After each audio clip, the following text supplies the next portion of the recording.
सहनाववतु सहनौ भुनक्तु सह वीर्यं करवावहै तेजस्विनावधीतमस्तु मा विद्विषावहै। ओम शांति शांति शांति।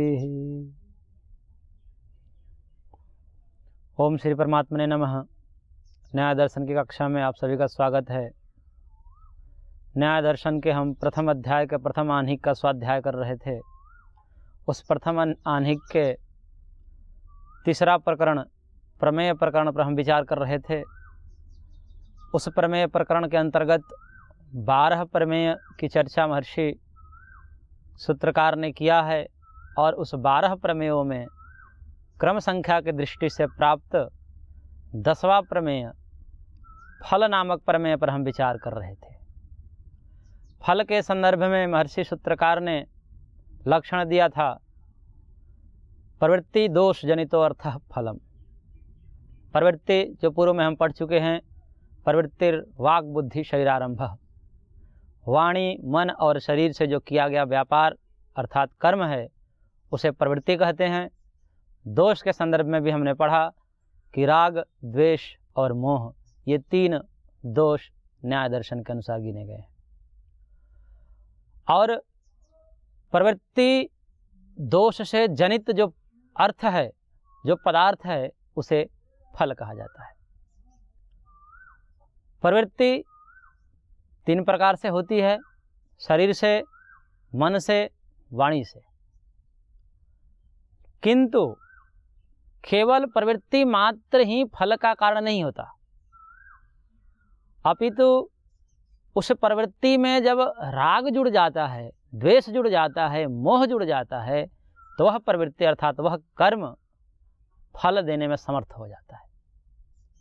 कहने का तात्पर्य यह है कि रागमूलक कर्म, मोहमूलक कर्म, द्वेषमूलक कर्म फल को देने में समर्थ होता है। महर्षि पतंजलि के अनुसार कहा जाए तो महर्षि पतंजलि ने इन दोष को ही जो न्याय दर्शन में राग द्वेष मोह के नाम से कहा है, उस दोष को ही वह क्लेश से कहते हैं। क्लेश शब्द से उन दोषों को कहते हैं और कहते हैं महर्षि पतंजलि क्लेश मूलः कर्माशयो दृष्टादृष्ट जन्म वेदनीय। अर्थात क्लेश मूलक जो कर्माशय है वह इस जन्म में और अगले जन्म में फल देने वाला होता है। कहने का सीधा सीधा तात्पर्य यह है कि चाहे कोई भी कर्म फल देने में समर्थ नहीं होता, फल से यहाँ मतलब देहांतर की प्राप्ति है, मरने के पश्चात जो पुनः जन्म होता है, एक अलग शरीर मिलता है आत्मा को, वह फल के रूप में यहाँ अभिप्रेत है महर्षि को। और वह फल उस कर्म से मिलते हैं जिस कर्म के मूल में राग है, मोह है, द्वेष है। अविद्या स्मिता राग द्वेष अभिनिवेशा पंच क्लेशाः, इन 5 को महर्षि ने क्लेश शब्द से कहा है। उन्हीं को महर्षि गौतम ने दोष शब्द से कहा है। वहाँ पर 5 क्लेश कहे हैं, यहाँ पर 3 ही दोष कहे हैं। तो आगे जब इस दोष की जब परीक्षा करेंगे महर्षि तो वहाँ पर बताएंगे कि हमने क्यों 3 ही दोष को माना है, जबकि और अन्यत्र अन्य शास्त्रों में 5 कहीं 10 इत्यादि दोष के रूप में गिने गए हैं। तो वहाँ पर इसकी व्यापक चर्चा होगी। तो हम विचार यह कर रहे थे कि देहांतर की प्राप्ति है, शरीर बदलना, मृत्यु के पश्चात जो शरीर की प्राप्ति है वही फल रूप से यहाँ भी प्रेत है और उस शरीर से सुख दुख मिलता है। तो सुख दुख क्यों मिलता है? इसी संदर्भ में महर्षि पतंजलि ने कहा कि चाहे कोई भी कर्म हो, कर्म मात्र बंधन का कारण नहीं होता। बंधन अर्थात शरीर की प्राप्ति, कर्म मात्र बंधन का कारण नहीं होता। जिस कर्म में राग द्वेष मोह जुड़ जाता है, अर्थात रागमूलक कर्म, द्वेषमूलक कर्म, मोहमूलक कर्म ही बंधन का कारण बनता है, उसी से देहांतर की प्राप्ति होती है, जिसके फलस्वरूप सुख और दुख प्राप्त होता है। अब यहाँ विचारणीय विषय यह है कि प्रवृत्ति शब्द से केवल कर्म अभिप्रेत है महर्षि को या कुछ और अभिप्रेत है। चिंतन करने से हमें यह पता चला कि कर्म मात्र प्रवृत्ति शब्द से लेना अभिप्रेत नहीं है, क्योंकि दो प्रकार के फल देखे जाते हैं, एक तो इसी जन्म में फल और एक अन्य जन्म में, दूसरे जन्म में फल। जो भी हम कर्म करते हैं इस शरीर से इस जन्म में, उन समस्त कर्मों का फल एक ही जन्म में संभव नहीं होता और नहीं मिलता। कुछ कर्म ऐसे होते हैं जो इसी जन्म में फल दे देते हैं, कुछ कर्म ऐसे हैं जो इस जन्म में फल नहीं देते हैं, वह दूसरे जन्म में फल देते हैं। लेकिन फल देते अवश्य है, यह सृष्टि का नियम है, परमात्मा का विधान है। इसलिए देह से किया गया कर्म प्रवृत्ति शब्द से अभिप्रेत नहीं है, अपितु कर्माशय के रूप में ही अभिप्रेत है। अब विचारणीय विषय यह है कि कर्म से फल कैसे मिलता है, क्योंकि फल की प्राप्ति में कर्म कारण होता है। वह कर्म तीन प्रकार से होता है जो हमने चर्चा की है, वाणी से, शरीर से और मन से। और इन समस्त कर्मों का फल कैसे मिलता है? कार्य कारण का एक सिद्धांत है कि कार्य तभी होता है जब कारण होता है। कारण के अभाव में कार्य कभी नहीं संपन्न होता। जैसे उदाहरण की दृष्टि से देखें तो घट के निर्माण में, घट एक कार्य है और उस घट के निर्माण में जो कारण है मिट्टी है। मिट्टी कारण है, जब मिट्टी है तो वही घट हो सकता है, मिट्टी के अभाव में घट नहीं हो सकता। इसलिए यदि कारण को हम नष्ट कर दें तो घट भी नष्ट हो जाएगा। ऐसे ही कर्मफल व्यवस्था में यदि हम इसको प्रयोग करें इस सिद्धांत का, तो फल का कारण कर्म है। तो वो तीनों प्रकार से जो हमने कर्म किया वो समस्त कर्म फल का कारण है, परंतु कर्म तो देह के साथ होता है। देह जब है तो कर्म होता है, और जब फल मिलता है उस समय कर्म नहीं रहता। जिस समय हमें फल मिलता है उस समय कर्म नष्ट हो जाता है। जैसे हमने कोई वृक्ष आदि लगाया और वृक्ष को लगा करके उसकी निराई गुड़ाई की, उसमें पानी दिया, खाद दिया, लंबे समय तक दिया, और कुछ दिनों के बाद जब वो पौधा बड़ा हो जाता है तो पानी आदि देने की उतनी आवश्यकता नहीं होती। लेकिन जब फल देता है उस समय वो कर्म नहीं रहता। तो यह कैसे माना जाए कि जब फल प्राप्त होता है वह कर्म के आधार पर ही होता है? क्योंकि कार्य कारण सिद्धांत को यहाँ पर लगाया जाए तो फल के समय भी कर्म होना चाहिए। जब फल प्राप्त है उस समय कर्म नष्ट हो गया। और ये तो इस जन्म के हैं।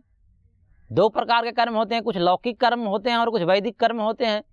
जैसे अग्निहोत्रम जुह्यात स्वर्ग कामः, जो स्वर्ग की कामना करने वाले व्यक्ति हैं उनके लिए कहा गया है कि वो अग्निहोत्र नामक याग करें, और उस अग्निहोत्र नामक याग करने से इस शरीर को छोड़ने के पश्चात स्वर्ग की प्राप्ति होगी। अब स्वर्ग की प्राप्ति होने में अग्निहोत्र कारण है, यह कैसे पता चला? यदि अग्निहोत्र कारण है तो कार्य के समय भी अग्निहोत्र रहना चाहिए, क्योंकि कारण कार्य सिद्धांत में ये आवश्यक शर्तें होती है कि कार्य जहाँ होता है वहाँ पर कारण होता ही है। यदि अग्निहोत्र कारण है, अग्निहोत्र तो नष्ट हो गया। अग्निहोत्र हम 2-4 दिन में करें, जितने दिन अवधि है उसकी, उस समय में अग्निहोत्र खत्म हो जाता है और उसका फल हम मान रहे हैं स्वर्ग। जब स्वर्ग मिल रहा है तब अग्निहोत्र नहीं है, और जब अग्निहोत्र हो रहा है उस समय स्वर्ग नहीं है। तो यह संबंध कैसे बन रहा है? कैसे पता चले कि इस फल का कारण कर्म ही है?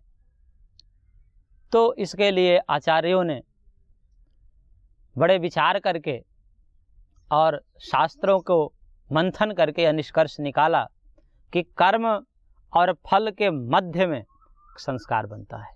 जिस समय हमने कर्म किया उस समय फल प्राप्त नहीं होता, कालांतर में कुछ समय के पश्चात फल प्राप्त होता है, और वह फल परमात्मा के विधान के अनुरूप मिलता है। ईश्वर को किस प्रकार के कर्म का कब फल देना है, कैसे देना है, इसका सारा निर्णय परमात्मा करता है। इसका निर्णय शास्त्र नहीं कर पाते, ऋषि नहीं कर पाते। ऋषि बस इतना कह देते हैं कि सती मूले तद्विपाको जात्यायुर्भोगा ते हलाद प्रताप फला पुण्या पुण्य हेतुत्वात्। अर्थात पुण्य कर्म का फल सुख स्वरूप होता है और पाप कर्म का फल दुखद स्वरूप होता है, इतना निश्चित है। इसलिए कर्म प्रधान विश्व रचि राखा, जो जस करहि सो तस फल चाखा। ये कर्म प्रधान सृष्टि की रचना की गई है। जो जैसा कर्म करेगा, कर्म करने में स्वतंत्र है व्यक्ति, और उस कर्म करने के स्वतंत्रता होने के कारण वह पुण्य कर्म भी कर सकता है, पाप कर्म भी कर सकता है। कोई हाथ पकड़ने वाला नहीं है। ईश्वर आपको आकर के ये रोकेगा नहीं और नहीं आपको प्रोत्साहित करेगा कि आप पुण्य कर्म करो या आप पाप कर्म छोड़ दो, क्योंकि यह ऐसा विचित्र संरचना है परमात्मा की। यह सृष्टि स्वतंत्र है व्यक्ति, हर एक व्यक्ति स्वतंत्र है कर्म करने में, चाहे वो पाप करे या पुण्य करे। परंतु यह एक विचित्र बात है कि फल के प्राप्ति में वह स्वतंत्र नहीं है। सब व्यक्ति चाहते हैं कि हमें सुख ही मिले, दुख कभी न मिले, परंतु ऐसा होता नहीं है। इसलिए परम कारुणिक भगवान कपिल अपने शास्त्र सांख्य शास्त्र में कहते हैं कि कुत्रापि कोपि सुखीति तदपि दुख सबलमिति दुख पक्षे निक्षिपन्ते विवेचकाः। अर्थात इस जगत में कहीं कोई ही बिरला सुखी होगा, और उस बिरले सुखी में भी जो सुख उसको मिला है, वह भी सुख की प्राप्ति करने में कितने दुख को उसने झेला होगा। यदि उसका गणित लगाया जाए तो दुख का अंश ही ज़्यादा होगा, सुख कम होगा। इसलिए जो विवेचक हैं, जो विद्वान हैं, जो श्रेय मार्ग के पथिक हैं, जिनको दुख किंचित मात्र भी पसंद नहीं है, वह इस सुख को भी दुख स्वरूप है ऐसा मान करके दुख की श्रेणी में ही सुख को फेंक देते हैं। दुख पक्षे निक्षिपन्ते विवेचकाः, ऐसा कहा महर्षि ने कि उस सुख को भी दुख की कोटि में डाल देते हैं, फेंक देते हैं। क्यों फेंक देते हैं? चारवाक जैसा दुख को अलग करके सुख को ग्रहण कर लेते। दुख कोटि में सुख को फेंकने की क्या आवश्यकता पड़ी महर्षियों को? तो इस विषय में समाधान किया गया कि यह ऐसा सुख है जिसमें दुख अनुस्यूत है, दुख संपृक्त है, मिला जुला है। यह ऐसा खीर है सुस्वादिष्ट लगने वाला, ऊपर से देखने में ऐसा सुस्वादिष्ट सुगंधित खीर है जिसमें विष मिला है। अब उस विष मिले हुए खीर को हम किसी भी विधा से अलग नहीं कर सकते, इसलिए उस सुगंधित खीर को भी विष संज्ञा हो जाती है। यदि किसी को दिख जाए कि इस खीर में विष मिला हुआ है और कोई खाने बैठा है उसको, तो आकर कहेगा कि मत खाओ विष है, वो यही कहेगा मत खाओ विष है। क्यों? क्योंकि उस खीर में विष मिला हुआ है, विष अनुस्यूत है, संपृक्त है। इसलिए उस सुख को भी महर्षियों ने दुख कोटि में डाल दिया है। इसलिए वह सुख को भी, जो भौतिक सुख है, रूप रस गंध शब्द आदि से जो हमें सुख मिलता है, उस सुख को भी महर्षियों ने दुख कोटि में फेंका है। फेंकने का कारण यही है, वस्तुतः सर्वथा फेंक देना, उसको ग्रहण ही करना ऐसा संभव नहीं है। महर्षि लोग भी तो रूप रस गंध आदि का सेवन करते ही हैं, किंतु वह भोग नहीं करते, अपितु उपयोग करते हैं। कर्म और फल के मध्य में एक कर्माशय होता है, जिस कर्माशय के आधार पर फल मिलता है हमें। क्योंकि कर्म नष्ट हो जाता है, कर्म क्षणिक होता है, कुछ क्षण के लिए कर्म होते हैं फिर नष्ट हो जाते हैं। और वह कर्म चाहे शरीर से हो, मन से हो, वाणी से हो, वो समस्त प्रकार के कर्मों का एक कर्माशय आत्मा में बनता है, जिसे संस्कार कहते हैं। और वह कर्माशय ही कालांतर में फल देने में समर्थ हो जाता है। उसी कर्माशय के अनुरूप परमपिता परमेश्वर हमको फल देता है। जैसा कर्माशय होगा पुण्य पाप का, वैसा ही फल सुख दुख के रूप में परमेश्वर निश्चय करता है, निश्चित करता है और देता रहता है। कैसे यह माना जाए, अब विचार नहीं है। विषय यह है कि यह कपोल कल्पना जो है रच रखी है कि कर्म और फल के मध्य में एक कर्माशय बनता है जो आत्मा में समवेत रहता है। जब तक आत्मा रहता है तब तक वह कर्माशय उस आत्मा में रहता है, जब तक फल न मिल जाए। फल मिलने के बाद कर्माशय नष्ट हो जाते हैं, खत्म हो जाते हैं। जैसे कोई बैंक में हमने पैसा रख रखे हैं तो उसका सामान खरीदने के बाद वो पैसा कट जाता है, उसमें खत्म हो जाता है। ऐसे ही जो भी हमने पुण्य पाप अर्जित किया है वह तब तक रहेगा जब तक उसका फल सुख दुख न मिल जाए। सुख दुख जब मिल गया तो वह कर्माशय खत्म हो जाता है। परंतु यह कल्पना ही है कि इसमें कुछ तथ्य भी है।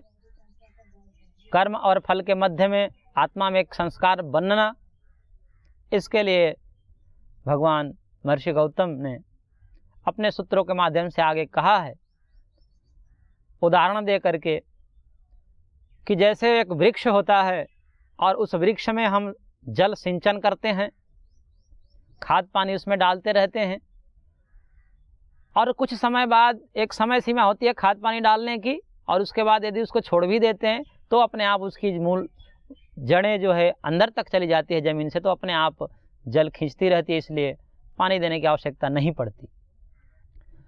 तो जो हमने उस वृक्ष को पलने, वृक्ष होने से पहले पौधे में हमने जल दिया था, वह जल जब वह वृक्ष फल ले रहा है उसके प्रति कारण है या नहीं है, इस विषय पर विचार करना है। कि जो हम उस पौधे, जो पौधा छोटा था जिस समय, उस समय हमने उसको पानी दिया, वह पानी उस फल के प्रति कारण बनेगा या नहीं बनेगा? बनेगा, स्वाभाविक है, क्योंकि यदि वो पानी नहीं डालते तो वृक्ष बड़ा होता ही नहीं। यानी कि वृक्ष के फल के प्रति जल कारण है। कौन सा जल कारण है? वह जो बचपन में उस पौधे रूप में था, उस समय जब हमने उसको जल दिया था, वह जल कई वर्षों बाद जब फल देता है उसके प्रति कारण बनता है। कैसे कारण बनता है? वो तो सूख गया, वो जो हमने जल डाला वो सूख गया, कुछ जल उसको खींच लिया जड़ें। तो यहाँ पर विचारणीय विषय यह है कि वह जो जल है सूक्ष्म रूप होकर के वह जड़ों के माध्यम से उसके शाखाओं पर शाखाओं में फैल चुका है, व्याप्त हो चुका है, रस रूप में परिवर्तित हो चुका है, और वह रस जो है उस वृक्ष के साथ सदा विद्यमान रहता है।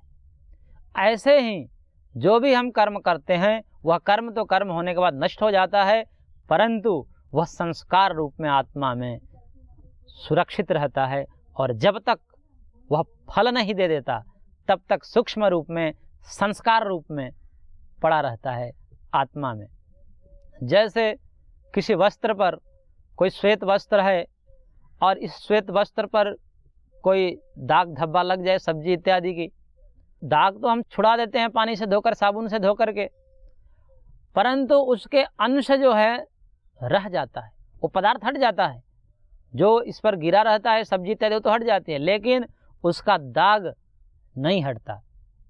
ऐसे ही चित्त में, आत्मा में एक संस्कार, प्रत्येक कर्मों का ऐसी बनावट ही है, इस शरीर का, मन बुद्धि इंद्रियों की ऐसी बनावट है कि जो भी कर्म हम करते हैं उस कर्म का संस्कार सूक्ष्म रूप में बना रहता है, और वही संस्कार कालांतर में फल देता है। जैसा कर्माशय होगा, पुण्य का कर्माशय होगा तो सुख मिलेगा, पाप का कर्माशय होगा तो दुख मिलेगा। इन समस्त विधान की व्यवस्था परमेश्वर करता है।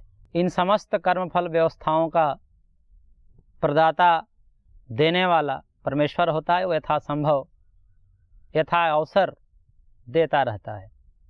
इसलिए कर्मफल के विषय में महर्षि तो इतना कह देते हैं कि शुभ कर्मों का परिणाम सुख होगा, अशुभ कर्मों का परिणाम दुख होगा, लेकिन किस कर्म का फल क्या होगा, किस फल के प्रति कितने कर्माशय अपेक्षित हैं, यह नहीं बता पाते।